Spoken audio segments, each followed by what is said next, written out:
야고보서는요, 인내로 시작해서 인내로 끝나는 책입니다.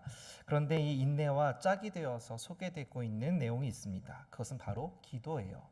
야고보서 1장 4절에는요, 인내를 온전히 이루라라고 말씀합니다. 그러면서 바로 5절에 이어서 너희 중에 누구든지 지혜가 부족하거든 하나님께 구하라고 하죠. 우리 그리스도인들이 인내하며 살 수 있도록 하나님께 기도하라는 말씀입니다. 그런데 오늘 본문인 야고보서 마지막 장에서도 마찬가지입니다. 13절에 보면 너희 중에 고난 당하는 자가 있느냐 그는 기도할 것이요 이렇게 말씀하시죠. 고난을 당할 때 인내와 함께 기도를 해야 한다는 것입니다. 즉 야고보서 전체로 볼 때 고난을 이기는 두 가지 방법이 있는데 하나는 인내고 다른 하나는 기도입니다. 따라서 우리 그리스도인들은 믿음으로 잘 살아가기 위해서는 이 두 가지 균형이 필요합니다. 사실 믿지 않는 그런 불신자들도요, 고난 당할 때 참을 수 있는 사람이 참 많습니다. 그리고 그 인내로부터 문제의 해결이나 승리를 경험하기도 하죠. 하지만 우리 그리스도인들은 인내와 함께 기도를 합니다. 막연히 참고 견디고 버티는 것이 아니라 확신을 가지고 인내의 결실을 우리의 삶 가운데서 맺는 것입니다. 그래서 기도는 그리스도인들이 갖고 있는 특권이라 할 수 있습니다. 사랑하는 여러분, 이 특권을 놓치지 않고 삶의 습관으로 잘 삼는 저와 여러분 되었으면 좋겠습니다. 우리가 한 달에 한 번씩 이렇게 특별 기도회를 하지만 이것이 이 한 주간만의 이벤트가 아니라 매일매일 삶 속에서 인내와 기도를 훈련하는 그런 하나의 시작점이고 중간중간 점검해가는 그런 포인트로 삼았으면 좋겠습니다. 그런데 문제가 하나 있습니다. 고난 중에 기도하는 것, 그리스도인이라면 너무나 당연하고 너무너무 자주 들은 이야기이지만 사실 쉽지 않고 어렵습니다. 오늘 본문의 시작도 그와 관련이 있다고 생각합니다. 바로 12절 말씀인데요. 우리 색깔 있는 부분만 함께 읽어보겠습니다. 내 형제들아 무엇보다도 맹세하지 말지니. 이게 무슨 말일까요? 인내와 기도의 문맥을 고려해 볼 때 이 맹세하지 말라는 명령은 고난 겪을 때 우리가 하는 반응을 염두에 둔 말씀으로도 볼 수 있습니다. 예를 들면 우리가 고난을 만나게 될 때 이렇게 기도하고픈 마음이 있죠. 하나님, 이번 상황만 잘 도와주시면 제가 꼭 이렇게 하겠습니다. 흥미로운 것은 이렇게 맹세하듯 기도하고 후에 일이 다 해결되고 나면 실제로 그 말을 지키는 사람들은 별로 없다는 것입니다. 즉 헛된 맹세를 한 거죠. 그런데 성경은 이 점을 주의해야 한다고 경고합니다. 헛된 맹세를 해놓고 기도했다고 착각하지 말라는 것입니다. 오늘 본문은 9구절밖에 되지 않지만 이 9구절 속에 기도라는 단어가 무려 6번 등장합니다. 그리고 간구까지 포함하면 이 짧은 단락에 총 7번이 나오죠. 그만큼 기도를 강조하고 있습니다. 즉 그리스도인이라면 헛된 맹세 같은 것 하지 말고 참되게 기도해야 한다는 것입니다. 그러기에 우리의 기도가 혹시 헛된 맹세와 같은 것은 아니었는지 늘 점검할 수 있는 지혜가 저와 여러분 가운데 있었으면 좋겠습니다. 꼭 기억하십시오. 헛된 맹세는 결코 참된 기도가 될 수 없습니다. 자, 그렇다면 우리는 어떻게 기도를 해야 할까요? 첫째로는요, 고난 당함으로 인해 기도해야 합니다. 따라해 볼까요? 고난 당함으로 인해 기도하자. 우리 13절 말씀 읽어보겠습니다. 함께 읽겠습니다. 너희 중에 고난 당하는 자가 있느냐? 그는 기도할 것이요. 즐거워하는 자가 있느냐? 그는 찬송할지니라. 아멘. 오늘 본문의 고난은 일반적인 의미의 고난으로 특별히 어려운 상황에 빠진 그런 경우를 뜻합니다. 이런 고난은 육체적으로도 힘들 뿐 아니라 정신적으로도 우리를 매우 힘들게 하죠. 그런데 이 고난에 대해 오늘 본문인 야고보서뿐만 아니라 다른 모든 성경에서도 한결같이 등장하는 해결책이 하나 있습니다. 무엇일까요? 바로 기도하라입니다. 그렇다면 왜 성경은 우리에게 이렇게 기도에 대해서 강조하고 있을까요? 그것은 우리의 본성 때문입니다. 우리가 고난당할 때 우리의 본성은 즉각 원망으로 반응합니다. 남을 탓하거나 심지어는 하나님을 탓하며 책임을 전가하려 하죠. 마치 아담이 하와에게 또 하와가 뱀에게 그렇듯이 우리 역시 아주 자연스럽게 남에게 핑계대고 남에게 책임 전가하는 행위를 합니다. 그래서 야고보는 이렇게 말하고 있는 것 같아요. 너희 중에 고난당하는 자가 있느냐? 다른 사람들 혹은 하나님을 원망하기 전에 그는 기도해야 한다. 이렇게 권면해주고 있는 것 같습니다. 그럼 우리는 무엇을 기도하고 어떻게 행동해야 할까요? 서두에 말씀드린 것처럼 그냥 문제 해결에만 초점을 맞춰서 기도하다 보면 자칫 헛된 맹세의 오류에 빠질 수 있습니다. 그러기에 우리는요, 야고보서 1장 5절의 말씀처럼 주님의 지혜를 구해야 하는 줄로 믿습니다. 고난을 통해 하나님께서 나에게 목적하시는 바가 무엇인지 깨닫고 알아서 믿음으로 극복해 나가도록 나의 생각과 나의 경험이 아닌 주님의 지혜를 구해야 하는 것입니다. 이렇게 우리가 고난당함으로 인하여 기도할 때 하나님은요, 흔히 두 가지 방법으로 역사해 주십니다. 하나는 하나님께서 그 난처한 상황을 속히 벗어날 수 있도록 해결해 주시는 것이고요. 다른 하나는 그 상황은 그대로 두시면서 그 속에서 우리가 견디고 이겨낼 수 있는 힘을 주시는 것입니다. 우리가 부르는 찬양의 가사들 중에 주님의 은혜 내게 넘치네, 혹은 주님 한 분만으로, 주님 내 평생 주 하나로 충분해요 라는 고백들이 있죠. 이 고백은 내가 원하는 대로 내 문제가 해결되고 다 잘 돌아갔을 때, 내 기도가 내가 원하는 대로 응답되었을 때 드리는 고백이 아닙니다. 내가 원하는 방법이 아니어도 하나님께서 어떠한 방법으로든 응답하여 주심을 믿고 드리는 감사와 찬송이 됩니다. 오직 주님의 지혜가 있을 때만 그 고난으로 인한 상처와 아픔을 뛰어넘어서서 그 속에서 감사와 찬송의 이유를 발견할 수 있게 되는 것입니다. 사도 바울 역시 자신의 몸에 육체의 가시가 있을 때 그것이 제거되기를 하나님께 간절히 기도했습니다. 하지만 하나님은 바울의 몸에 그 가시를 그냥 두셨습니다. 그러나 그럼에도 불구하고 주님의 능력은 여전히 사도 바울 위에 있었습니다. 그리고 사도 바울은 그 사실을 주님의 지혜로 깨닫고 있었죠. 결국 어떻게 되었습니까? 내가 약할 때 강함이 되십니다 라는 그 놀라운 믿음의 고백을 우리들에게 전하여 주었고, 늘 사도 바울은 자신의 삶에 고난이 있든지 없든지 하나님만을 찬양할 수 있게 되었습니다. 사랑하는 여러분, 이런 믿음의 경륜을 갖게 되는 저와 여러분이 되었으면 좋겠습니다. 고난당함으로 인하여 기도한다는 것은 문제 해결만을 위한 그런 기도가 절대 아닙니다. 고난이 아니고서는 배울 수 없는 주님의 은혜와 주님 그 자체를 배우게 하는 것이 우리의 기도인 것입니다. 고난 중에도 기도를 통해 주님의 은혜 아래 거할 수 있는 저와 여러분이 되기를 주님의 이름으로 축복합니다. 그럼 더 나아가 또 우리는 어떻게 기도해야 할까요? 둘째로는요, 다른 이들을 위해 중보 기도자가 되어야 합니다.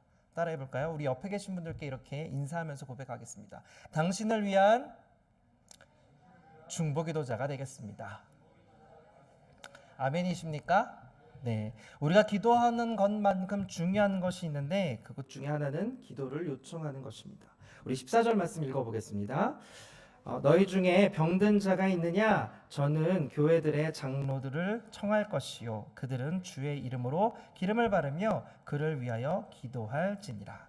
문맥상으로는 지금까지 기도하라고 강조해 왔으니까 너희 중에 병든 자가 있느냐? 라고 물으면 뭐가 나와야 될까요? 그럼 더 열심히 기도해라, 더 간절히 기도해라가 나와야 될 것 같은데 지금은 기도를 요청해야 한다고 합니다. 우리 좀 더 자세히 살펴보기에 15절과 16절 말씀도 읽어보겠습니다. 시작.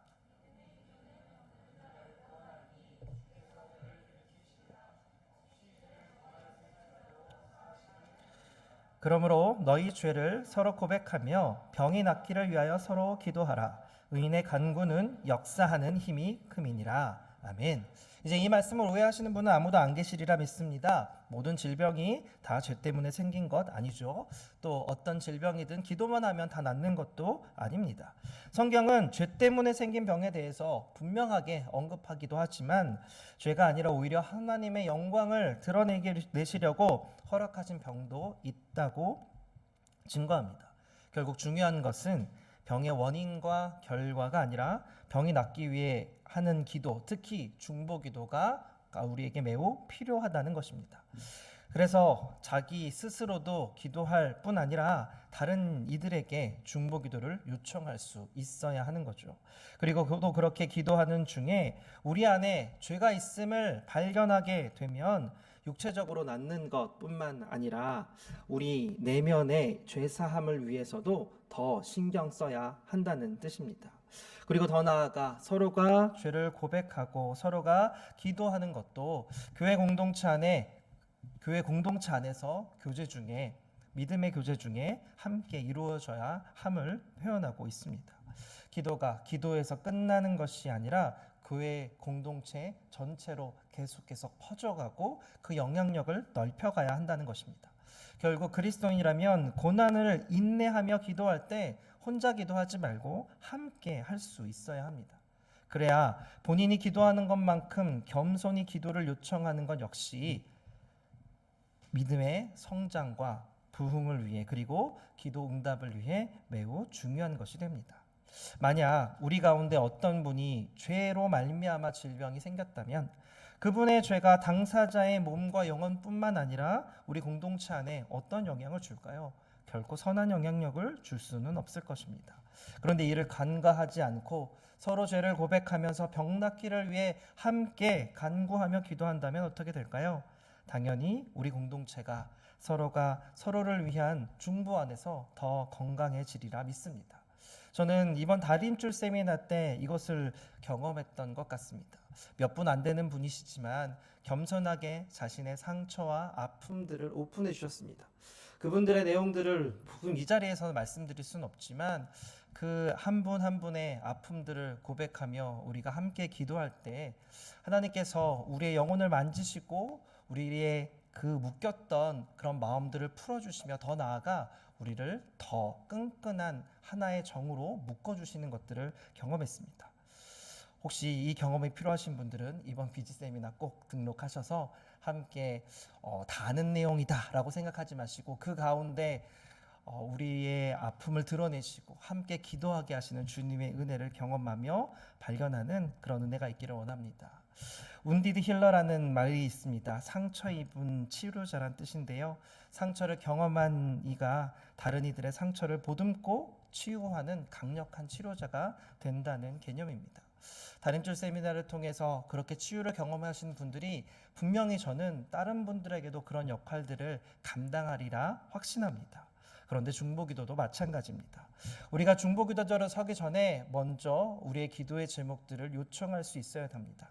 우리가 중보기도를 요청하고 그 기도가 응답되고 함께 그 모습들을 경험해 나갈 때 그 경험들이 우리를 더 강력한 기도의 용사로 세워주는 줄로 믿습니다.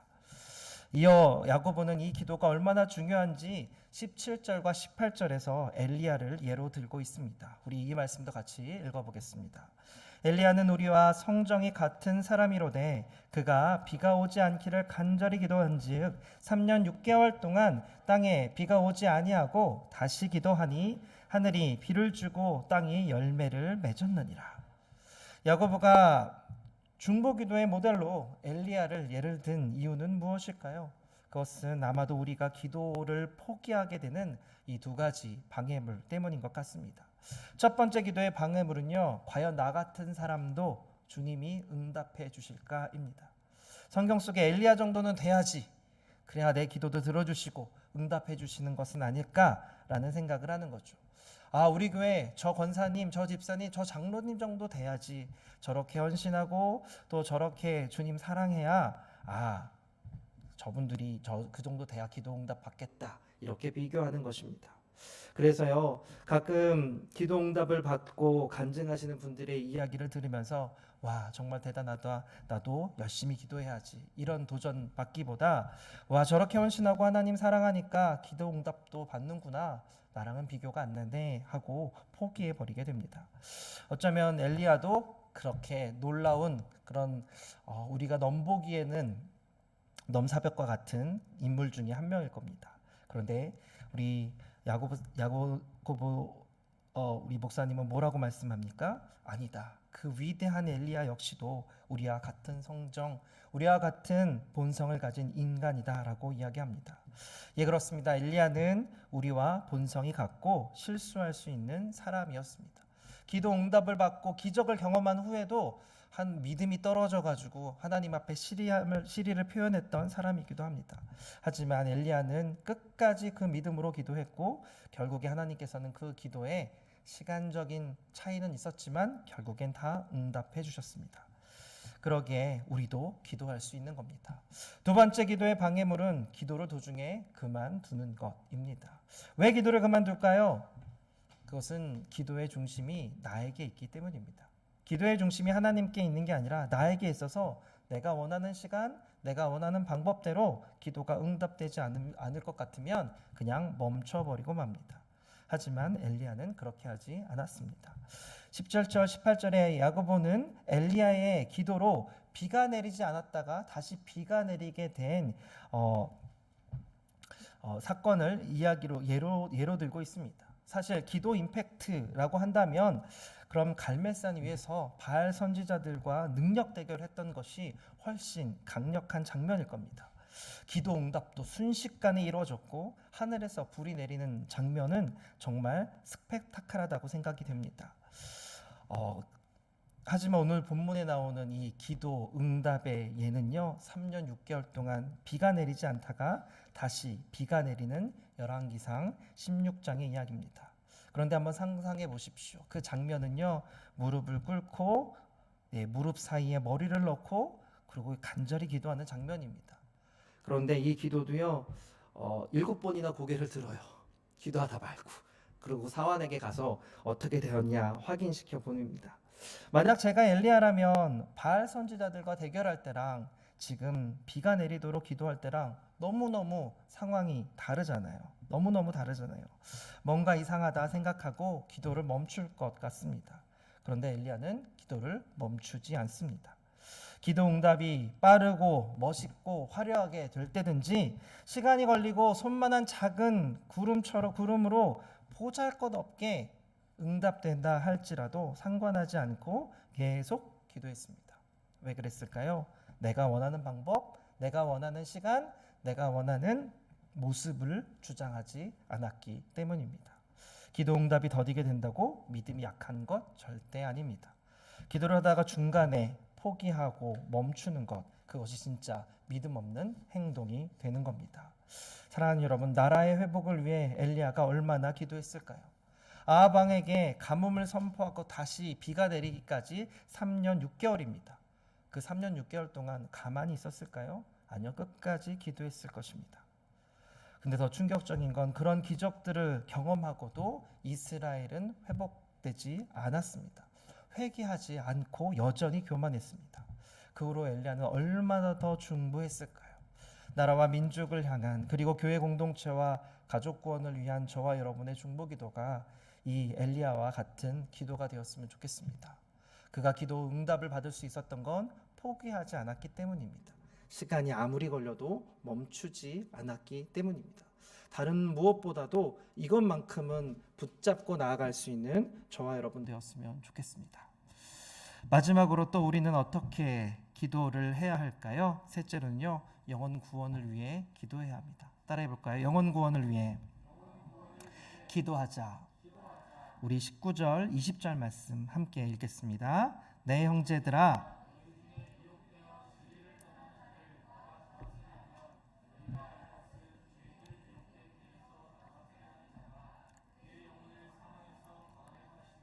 허다한 죄를 덮을 것입니다. 야고보서의 전체적인 흐름을 보면요, 믿음의 삶을 살기 위해 자기 자신을 어떻게 돌아보고 행동해야 할지를 쭉 언급해 왔습니다.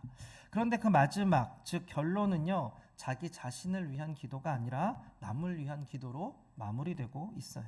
결국 우리 그리스도인들은 자기의 고난뿐 아니라 형제들의 고난, 형제들의 어려움들을 돌아볼 수 있을 때 우리의 믿음을 삶으로 보일 수 있다는 것입니다. 사랑하는 여러분, 우리는 주 안에서 한 몸이요 한 지체입니다. 그래서 우리는 질병을 가진 형제를 보면서 함께 아픔을 느끼며 그를 위해 중보합니다. 그런데 오늘 본문은 이제 한 발 더 나아가 진리를 떠나 방황하고 있는 형제를 향해서도 적극적으로 행동할 것을 요구합니다. 이런 야고보서의 가르침은 우리 예수님의 가르침과도 같죠. 누가복음 22장 32절에서 예수님은 시몬 베드로에게 내가 너를 위하여 내 믿음이 떨어지지 않기를 기도하였노니라고 말씀하셨습니다. 무슨 말일까요? 베드로가 타락하지 않은 것은, 베드로가 결국엔 돌아와 주님 앞에 쓰임 받을 수 있었던 것은 예수님께서 그를 위해 기도하셨기 때문이라는 것입니다. 지금도 우리 예수님은 저와 여러분을 위해 기도하고 계신 줄로 믿습니다. 그리고 베드로에게 이어서 이렇게 말씀하셨습니다. 너는 돌이킨 후에 내 형제를 굳게 하라. 너는 돌이킨 후에 내 형제를 굳게 하라. 무슨 뜻입니까? 예수님께서 베드로에게 하신 것처럼 베드로 역시 다른 형제들을 위해서 기도하며 그들이 진리로 살아갈 수 있도록, 그들이 믿음 저버리지 않고 더 굳세게 살아갈 수 있도록 돕고 그들을 인도해야 한다는 뜻입니다.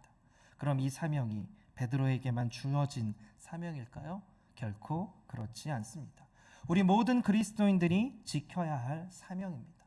현대사회는요, 철저히 개인주의의 사회입니다. 남들을 돌보고 존중해주는 이타적인 문화가 있긴 하지만 여전히 개인주의라는 베이스 위에 그냥 살짝 덮여져 있는 포장만 되는 그런 수준에 불과합니다. 그런데 이런 문화가 우리 그리스도인들 안에도 자리 잡고 있는 것 같아요.